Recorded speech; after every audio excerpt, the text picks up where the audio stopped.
Mkuu wa mkoa wa Arusha Paul Makonda amemtaka mbunge wa jimbo la Arusha mjini Mrisho Gambo kuwaomba msamaha hadharani watu wote aliowahi kuwaumiza, kuwachonganisha na kuharibu maisha yao. Makonda ametoa kauli hiyo mbele ya naibu waziri mkuu na waziri wa nishati Dr. Doto Biteko kwenye maadhimisho ya miaka 61 ya uhuru wa Tanganyika na Zanzibar ambayo yamefanyika katika viwanja vya Kilombero mkoani Arusha. Mimi ni Irene Nziku na hii ni Ambwene Media.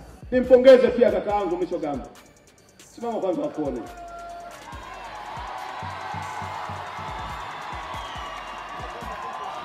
Arusha oye! Nampongeza kwa sababu moja kubwa. Kwa sababu moja kubwa. Juzi ameomba radhi bungeni. Amechonganisha sana watu hapa. Na leo hapa ameanza kumsifia mbunge mkuu wangu wa wilaya kwa sifa zile ambazo alinisishaga mimi nilipoteuliwa kuwa mkuu wa mkoa. Lakini sasa hivi hata kuitamka jina la Makonda hawezi. Na msifu kwa sababu aliomba radhi.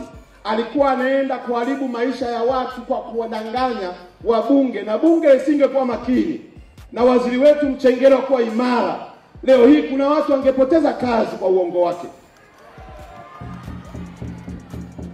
Sasa ombi langu kwake moja, awaombe radhi watu wote aliowaumiza kwa kuwafitini, kwa kuwachonganisha na kuharibu maisha yao. Kwa sababu bila kufanya hivyo, ngojeni, mzee Mwandi amesema hapa, safari ya mbinguni hata mimi naitaka. Mambo yalivyoendelea yalipelekea mpaka simu nikazopata kweli namuita waziri wetu muongo. Hii stendi inayokwenda kujengwa hii, nimemwomba waziri Mchengerwa, design iliyokuwepo ilikuwa ni design ndogo, haikizi standard ya Arusha. Waziri Mchengerwa akaongeza mpaka budget imefika kwenye bilioni 30. Ni faida wananchi wa jiji la Arusha. Alafu namuita waziri wetu muongo. Kwa kuwa bunge limemsamehe, na mimi moyoni mwangu sina shaka naye, lakini sharti langu moja, aliwaumiza na kuharibu maisha yao, akawaombe radhi ili mbele ya Mungu na mbele ya wanadamu tupate kibali cha kuifanya kazi hii. Mheshimiwa naibu waziri mkuu, hata nimechomekea tu kwa sababu wajanja wanapokuwa wengi mahala utulivu unapotea. Mimi ndio mkuu wa mkoa hapa. Nitakula sana kila mtu mpaka kazi niliyotumwa ikamilike. Arusha hii tulichelewa mno. Jengo lile la utawala limekaa miaka mingi. Jiji la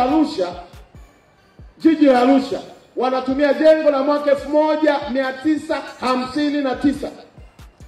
Watumishi hao wengine wako kwenye mitaa kule, hawana jengo. Na lengo lilikuwa hata hiki tulichokianza kukijenga alitafuta namna na kenyewe kipigwa marufuku kisimame. Sisi ndio watendaji wa serikali. Sisi ndio tunasimamia ilani. Na mwishoni mwaka huu kabla uchaguzi nitamkabidhi mzee wangu mzee Sabaya kila jambo lililoahidiwa na utekelezaji wake.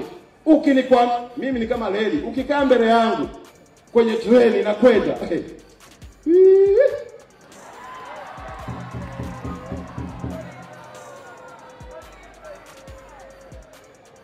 miradi ya soko, kakaangu Mwandi pale wakati kwa Tabora walikuwa wanasimamia ujenzi wa soko na stendi.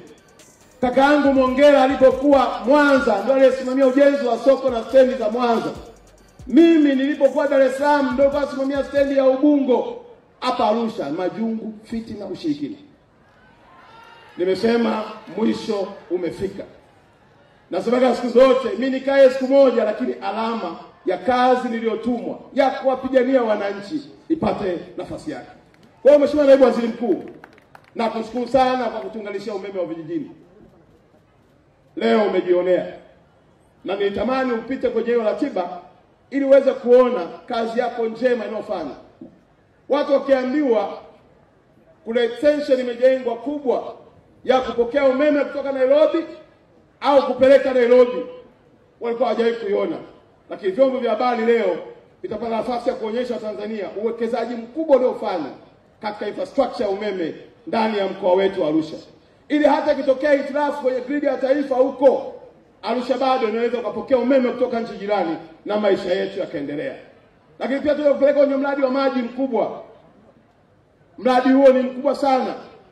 Na sasa tuna maji ya ziada zaidi ya lita milioni 70. Na mradi huo, Mheshimiwa Naibu Waziri Mkuu, umetupelekea tumeanza kampeni ya mtaa kwa mtaa.